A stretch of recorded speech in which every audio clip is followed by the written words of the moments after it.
Assim diz a palavra do Senhor. No dia seguinte, ao descerem eles do monte, veio ao encontro de Jesus grande multidão. E eis que dentre a multidão surgiu um homem, dizendo em alta voz: Mestre, suplico-te que vejas meu filho, porque é o único. Um espírito se apodera dele, e de repente o menino grita, e o espírito o atira por terra, convulsiona-o até espumar, e dificilmente o deixa, depois de o ter quebrantado. Roguei aos teus discípulos que o expelissem, mas eles não puderam. Respondeu Jesus: Ó geração incrédula e perversa, até quando estarei convosco e vos sofrerei? Traze o teu filho. Quando se ia aproximando, o demônio o atirou no chão e o convulsionou. Mas Jesus repreendeu o espírito imundo, curou o menino e o entregou a seu pai. E todos ficaram maravilhados ante a majestade de Deus. Como todos se maravilhassem de quanto Jesus fazia, disse aos seus discípulos: Fixai nos vossos ouvidos as seguintes palavras: O Filho do Homem está para ser entregue nas mãos dos homens. Eles, porém, não entendiam isso, e foi-lhes encoberto, para que não compreendessem, e temiam interrogá-lo a este respeito. Vamos orar? Senhor, que a Tua palavra hoje seja fixada nos nossos ouvidos e desça para o nosso coração, pela ação do Teu Espírito nesse momento. Assim eu oro, Jesus, para que o Senhor faça isso para o bem e edificação da fé dos meus irmãos. Que a gente possa ver hoje a nossa incapacidade, mas que a gente possa ver que o Senhor pode tudo. Por isso o Senhor é o nosso Deus e Salvador. Em Teu nome, Jesus, eu oro. Amém. Meus irmãos, boas profissões, geralmente elas são bem remuneradas pela capacidade de resolver coisas que nós não conseguimos resolver. Por exemplo, tem coisas que a gente precisa de um profissional, um especialista, porque tem coisas que nós não conseguimos resolver, não é verdade? Eu queria entender de mecânica, para não precisar ir no mecânico. Eu queria saber arrumar meu carro, mas eu não consigo, então eu tenho que ir no mecânico. Inclusive, a gente sempre orienta os jovens que estão procurando uma profissão: você tem que procurar algo que as pessoas vão precisar de você. Quanto mais escasso e quanto maior o problema você é capaz de resolver das pessoas, melhor você vai ganhar.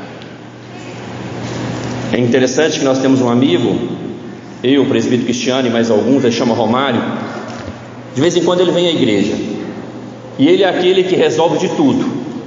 Você precisa resolver uma coisa, ele resolve. Ele consegue mexer com encanação, com armário, com eletricidade. Romário resolve de tudo. Mas hoje esse texto está falando para a gente de uma incapacidade que homens comuns não podem resolver. Médicos não podem resolver, pessoas não podem resolver, o melhor profissional não pode resolver. Esse texto hoje vai estar nos mostrando da nossa incapacidade espiritual, da nossa incapacidade de salvação.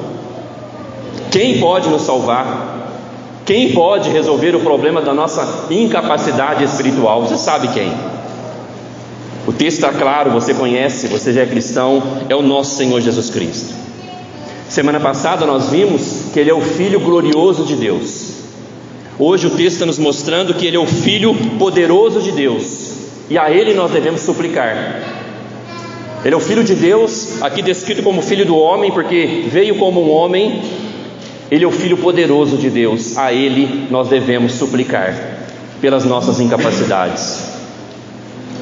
O contexto aqui é interessante. Lembra da semana passada onde eles estavam? Eles estavam em cima do monte. Sabe quando você vai para um acampamento e está bom demais? Jovens sabem disso, né? Até Pedro teve aquela ideia: vamos fazer umas tendas aqui, a gente fica por aqui mesmo, é tão bom, né? Ou o domingo, poderíamos chamar o domingo de um dia bom, um dia de descanso, um dia que nós cogitamos e pensamos na eternidade, um dia que nós, de manhã a gente vem para aprender a palavra, de noite a gente vem cultuar a Deus. Digamos que domingo a gente sobe no monte, mas meus irmãos, chega na segunda-feira. Segunda-feira nós vamos ter que encarar as dificuldades da vida. Amanhã você tem que trabalhar, você tem problemas para resolver. Amanhã você tem que descer do monte. O acampamento um dia acaba, você tem que descer do monte. E daí quando eles descem do monte, eles encaram a vida real desse mundo caído. A vida real desse mundo caído, o texto está nos mostrando, é um mundo cheio de demônios, é um mundo onde cheio de doenças, tudo fruto do pecado, fruto da queda, primeiro de Satanás e seus demônios, depois da queda dos nossos primeiros pais. A gente vê então a vida real, e a vida real não é fácil. Há demônios contra nós, há doenças, notícias inesperadas, e aqui esse texto ainda nos mostra que há pais desesperados. Há pais com seus filhinhos desesperados hoje, sabia disso? Com seus filhos em hospitais, crianças que têm uma doença grave, há pais desesperados hoje. Esse é o mundo real, esse é o mundo da segunda-feira, esse é o mundo quando a gente desce do monte. A gente não pode ficar no monte como um monge na espiritualidade, a gente tem que ir para a vida real, para a vida comum. É amanhã, segunda-feira. E quem é capaz de lidar com toda essa desordem, irmãos, do pecado? Quem é capaz de lidar com toda essa desordem que o mundo virou após a queda do homem? A resposta está aqui, o Filho do Homem. E no versículo 44, Jesus, ele fala assim, que nós devemos fixar nos nossos ouvidos a sua palavra. O único que é capaz de resolver o problema desse mundo em desordem é o Senhor Jesus Cristo. E nós devemos fixar a sua palavra nos nossos ouvidos. Meus irmãos, vamos ver as mazelas desse mundo caído. A gente vê aqui um menino que, sim, era um demônio que fazia ele se convulsionar. Ou seja, nem toda convulsão é demônio. Há problemas psicológicos, há problemas psiquiátricos, que a pessoa tem convulsão, mas algumas convulsões podem sim ser demônio. E a gente vê aqui a ação dos demônios. A gente não preocupa muito em estudar demonologia, né? Muito melhor estudar teologia, estudar Deus. Mas ao ver a ação dos demônios, nós vemos o que esse mundo espiritual do mal quer contra as pessoas. Quer denegrir a dignidade das pessoas. Esse menino perdeu a dignidade. O diabo, ele quer atrapalhar o homem, fazer mal para o homem através dos seus demônios. Ele quer acabar com a imagem e semelhança de Deus. Por isso esse menino aqui nesse estado tão degradável. O diabo, ele quer acabar com a imagem e semelhança de Deus nas pessoas. A gente não sabe por que isso, porque a Bíblia nos mostra que isso aconteceu. A gente viu semanas passadas Jesus expulsando 5.000 demônios de um homem, uma legião toda. A gente não sabe, mas talvez, meus irmãos, o envolvimento com as trevas é sim uma porta aberta, uma legalidade para os demônios na vida das pessoas. Por exemplo, se você é cristão e você já traz o seu filho da aliança e ele é batizado em nome da Trindade, ele sim tem uma proteção espiritual sobre a vida dele. Ele está marcado com a marca da aliança. Demônios não têm lugar nos filhos dos crentes. Mas imagina você, pessoas que não conhecem o Senhor Jesus, e elas começam a levar os seus filhos para a benzedeira, consagram seus filhos para orixás, começam a consagrar os seus filhos, fazer promessa para imagens de escultura. Assim, uma abertura demoníaca para a ação do diabo na vida dessas crianças. Assim, o batismo, ele não é algo que nós não falamos que não acontece nada com os filhos dos crentes, mas é sim um sinal espiritual contra a ação das trevas.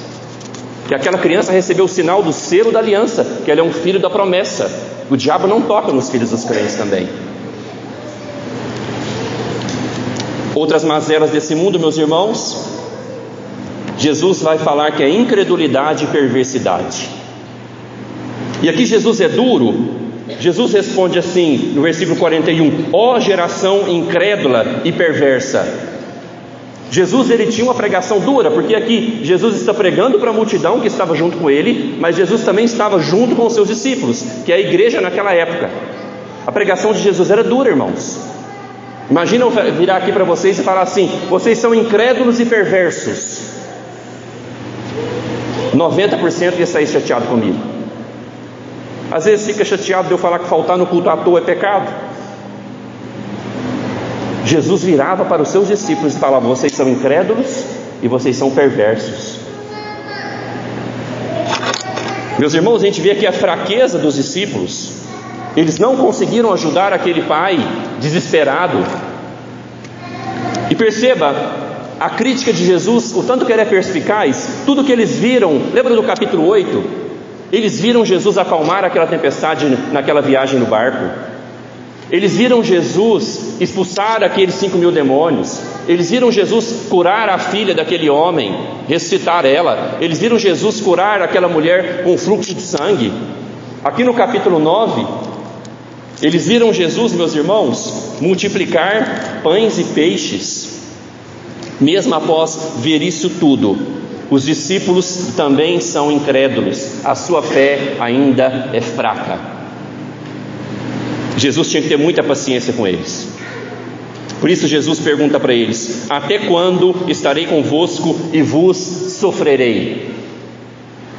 Essa palavra sofrer aqui seria tolerar, ter paciência. Mas perceba que a dificuldade dos discípulos de se desenvolverem, a sua fraqueza espiritual, causa sofrimento no Senhor Jesus. Jesus está criticando eles. A atitude deles fraca na fé, cambaleante, trôpega, causa sofrimento no Senhor Jesus. Os discípulos, no versículo 45, eles nem entendiam aquilo que Jesus falou, que era para eles fixarem nos ouvidos, que Jesus seria entregue nas mãos dos homens. Versículo 45 fala: porém eles não entendiam. Discípulos que não têm uma fé progressa ainda, discípulos que ainda não entendem aquilo que Jesus fala. Isso causa sofrimento no Senhor Jesus. E ele pergunta: até quando estarei convosco e vos sofrerei? Meus irmãos, a demora do amadurecimento dos discípulos, a demora do amadurecimento da igreja, causa sofrimento no Senhor Jesus. Porque Deus, Ele é uma pessoa, Ele se relaciona conosco. Talvez você lembre de Efésios, capítulo 4, versículo 30. O apóstolo Paulo diz lá: não entristeçais o Espírito de Deus, na quais vocês foram selados para o dia da redenção. A minha atitude, a minha vida diante de Deus, pode sim causar sofrimento a Deus. E não é só os nossos pecados, a minha falta de amadurecimento na fé causa sofrimento, falta de paciência aqui em Jesus. O autor de Hebreus, no capítulo 5, ele fala algo parecido. O autor de Hebreus, do 5 a 11, ele fala que já era tempo dos cristãos serem maduros na fé, mas eles precisavam ainda de leite espiritual, porque eles não suportavam alimento sólido. E o autor de Hebreus fala: eu preciso continuar ensinando vocês coisas básicas, porque vocês não se desenvolvem na fé. Já era para vocês serem mestres. O autor de Hebreus fala algo parecido, pela demora do amadurecimento da igreja. Meus irmãos, se os discípulos, eles eram a igreja daqueles dias, o começo da igreja, nós somos a igreja hoje. Então a crítica de Jesus é para nós hoje. Esse mundo caído, ele mostra a incapacidade das pessoas resolverem seus problemas espirituais. Esse mundo caído mostra as mazelas que o pecado trouxe a esse mundo, mas também, quando nós olhamos para nós, nós vemos a fraqueza da igreja, que nós somos incapazes.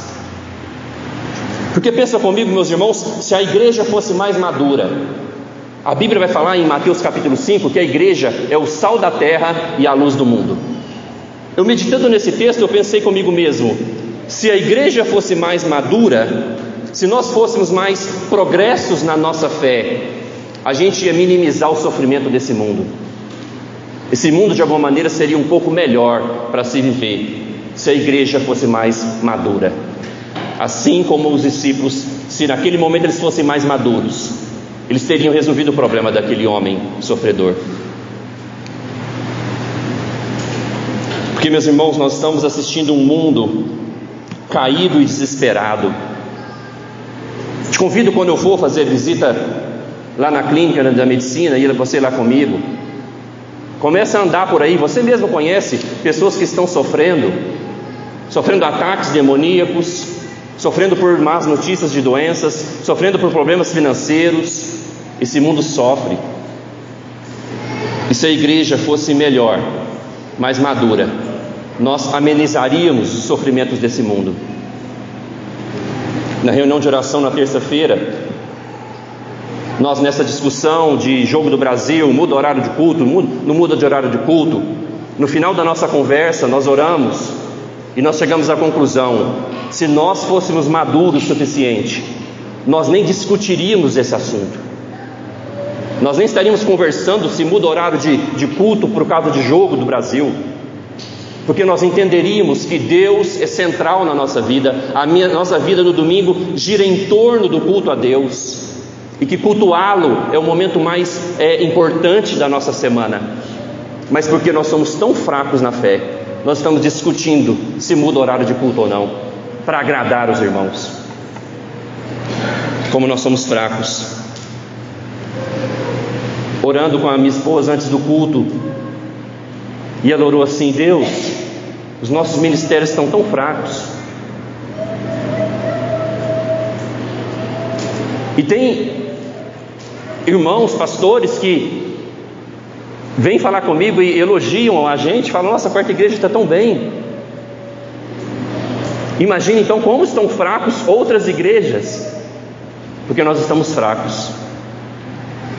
E Jesus vai chamar essa geração, meus irmãos, de uma geração perversa, além de falar da incredulidade dela. Perversa seria que essa geração é corrompida moral e espiritualmente. Essa geração ela é rebelde, resiste à vontade de Deus. Essa é a realidade. A realidade daquela geração que Jesus estava com seus discípulos é a mesma realidade nossa. Às vezes a gente fica pensando assim: nossa, o mundo está piorando. Não, o mundo sempre teve ruim após o pecado. Uma geração incrédula e perversa que se rebela contra Deus e resiste à vontade de Deus. Mas, meus irmãos, a igreja tem que ser diferente. Os discípulos aqui tinham que fazer a diferença e tinham que ser capazes de socorrer aquele pai sofredor, um pai desesperado com seu único filho possesso por demônio. Mas, meus irmãos, qual é a esperança para os pais desesperados? Qual a esperança para esse mundo? Qual a esperança para a incapacidade espiritual para esse mundo? Tem pais sofrendo com seus filhos, tem pessoas sofrendo. Qual a esperança para esse mundo, para a incapacidade dos médicos de curar? Qual a esperança para nós, discípulos trôpegos, fracos como eu e você? Qual a esperança para a nossa igreja fraca, que ainda não faz a diferença? A esperança é que Jesus é suficiente. Aqui nós vemos que Jesus é capaz de resolver a incapacidade dos homens. Jesus, ele é incapaz de resolver a incapacidade dos homens de crer e dos discípulos de fazer a diferença. Jesus é capaz. Por isso o tema é: Ele é o Senhor dos incapazes. Inclusive para a nossa salvação, se a gente acha que é capaz de alguma coisa, a gente nem precisa de um Salvador, não é verdade? Jesus veio para os doentes. Ele veio para aqueles que sabem da sua incapacidade. O puritano John Bunyan, ele diz o seguinte: se não fosse um Salvador tão grande como Cristo, quem poderia salvar um Salvador tão grande como eu? O Senhor Jesus Cristo, Ele é o capaz para resolver a incapacidade da nossa falta de espiritualidade, da nossa falta de fé, da nossa falta de amadurecimento espiritual. Ele é capaz, inclusive, de resolver o problema da perversidade desse mundo. Então Jesus fala para o pai daquele menino, 41: traz o teu filho. Pode trazer o menino. E no versículo 42 diz o seguinte: quando ia se aproximando, o demônio o atirou no chão e o convulsionou. Mas Jesus repreendeu o espírito imundo, curou o menino e entregou ao pai. Jesus é capaz de resolver o problema. Então, para nós incapazes, leve as suas incapacidades, leve os seus desesperos. Pais, avós, leve os seus desesperos até aquele que pode resolver o problema. Discípulos trôpegos, leve a sua incapacidade para o Senhor Jesus, porque nós somos totalmente incapazes, meus irmãos. Por isso Jesus diz algo tão enfático agora para eles, depois de resolver o problema daquele pai. No versículo 44, Jesus enfatiza: fixai nos vossos ouvidos as seguintes palavras: o Filho do Homem está para ser entregue nas mãos dos homens. Jesus agora ele repete o que ele disse no versículo 22, que a gente viu algumas semanas passadas. No versículo 22, Jesus disse: é necessário que o Filho do Homem sofra muitas coisas, seja rejeitado pelos anciãos, pelos principais sacerdotes e pelos escribas, seja morto e no terceiro dia ressuscite. Jesus agora ele manda os seus discípulos fixar nos seus ouvidos. É interessante como Jesus vai falar muito sobre ouvir, nesses últimos 2 capítulos. No capítulo 8 ele fala: quem tem ouvidos para ouvir, ouça. E daí ele conta parábolas. Uma das parábolas Jesus diz assim: vede como ouvir. Um dos episódios, Jesus fala que a verdadeira família de Jesus é aqueles que ouvem e praticam a palavra. Jesus está dando muita ênfase aqui, e agora ele manda a gente fixar, pregar nos nossos ouvidos, que ele seria entregue nas mãos dos homens. Ou seja, como que Jesus resolveria o problema desse mundo? Como Jesus resolveria as mazelas, a incapacidade espiritual desse mundo? Jesus resolveria o problema naquela cruz.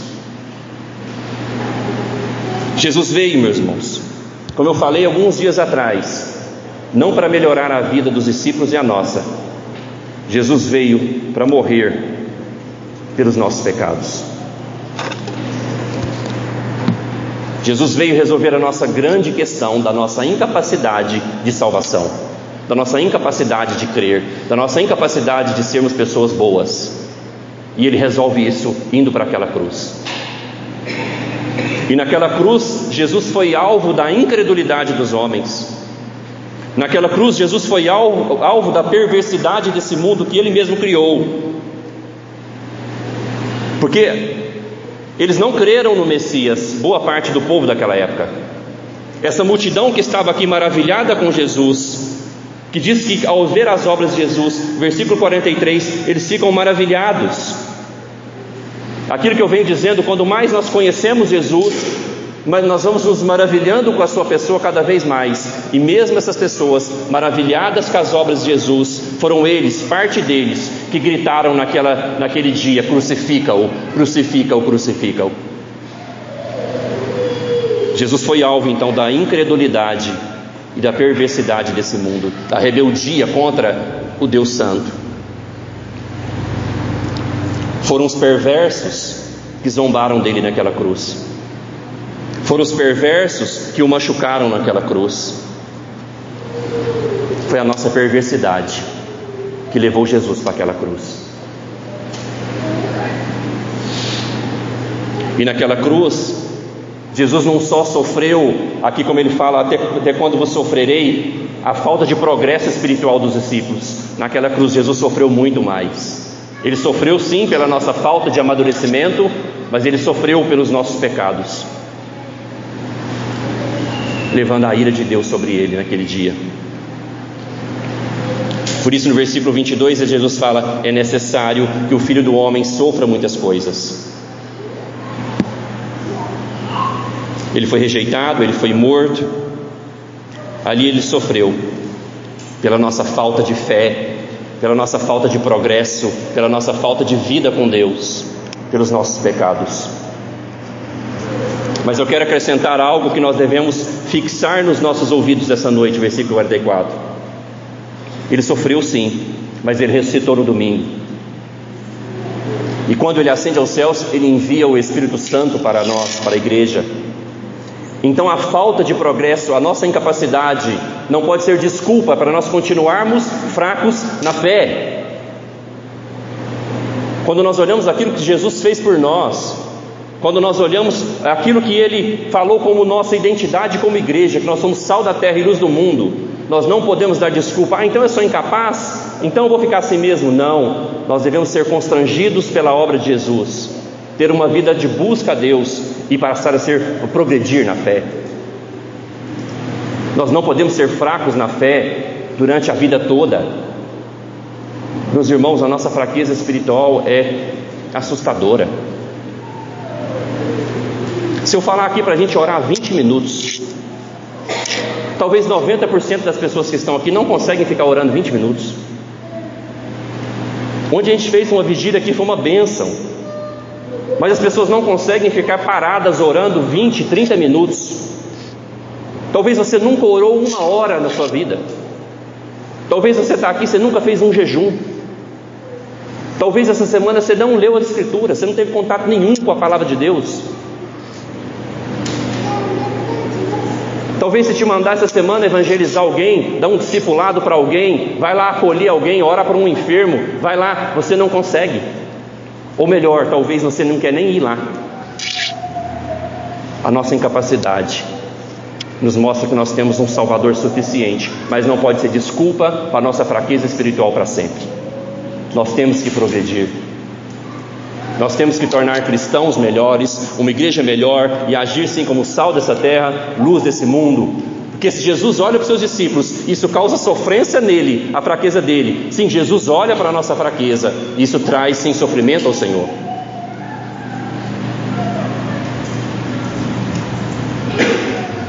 Versículo 45, eles não conseguem nem entender aquilo que Jesus estava falando.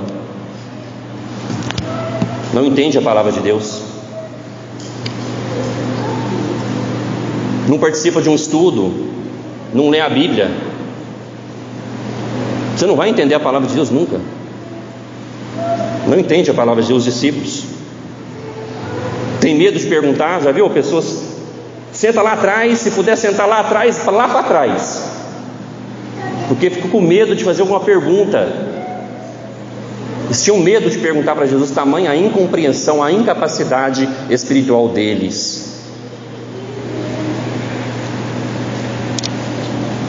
Meus irmãos, então Jesus fala para eles fixarem nos ouvidos aquilo que Jesus faria. Fixa nos seus ouvidos hoje, meus irmãos, que Jesus, Ele é o capaz que morreu pelas nossas incapacidades, pelos nossos pecados. Fixa isso nos seus ouvidos, mas fixa nos seus ouvidos que Ele ressuscitou. Olha para essa mesa. Olha aqui o corpo, o sangue do nosso Senhor aqui representado. Veja aqui o sofrimento do nosso Senhor por causa dos nossos pecados e aquilo que Ele espera de nós agora, que nós o conheçamos, que nós o buscamos e que nós sermos usados por Ele, como Ele esperava daqueles discípulos naquela época. Meus irmãos, talvez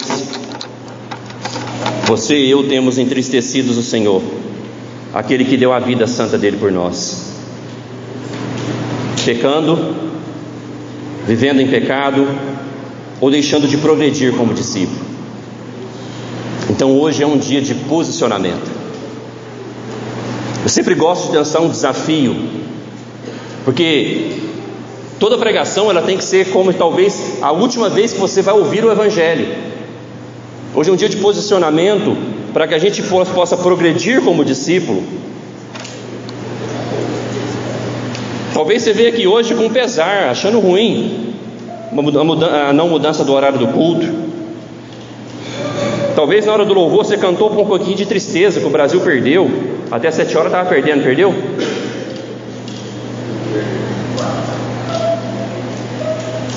Mas veja, meus irmãos, talvez você tenha entristecido o Senhor, não sendo resposta com o Evangelho a essa geração incrédula e essa geração perversa que sofre com as mazelas do pecado. Olha a sua volta, tem pais desesperados como esse pai aqui. Olha a sua volta. Mas hoje é um dia de nós chorarmos ao ver a nossa fraqueza e a nossa incapacidade como igreja. Hoje é o dia de nós chorarmos ao ver a nossa incapacidade como igreja. Quando eu estava meditando nesse texto, eu lembrei do hino 71. Talvez hoje é dia da gente orar o hino 71, que diz o seguinte: se sofrimento te causei, ó Deus, se ao meu exemplo fraco tropeçou, se eu não andei nos bons caminhos seus, Perdão, Senhor. Se vão e fútil foi o meu falar, se amor a meu irmão não demonstrei, se ao sofredor eu não quis ajudar. Perdão, Senhor. Se negligente foi o meu viver, sem me dispor a pelejar por ti, se firme em teu trabalho eu não quis ser. Perdão, Senhor. Escuta, ó Deus, a minha oração e vem livrar-me do pecado vil. Renova este pobre coração. Amém, Senhor.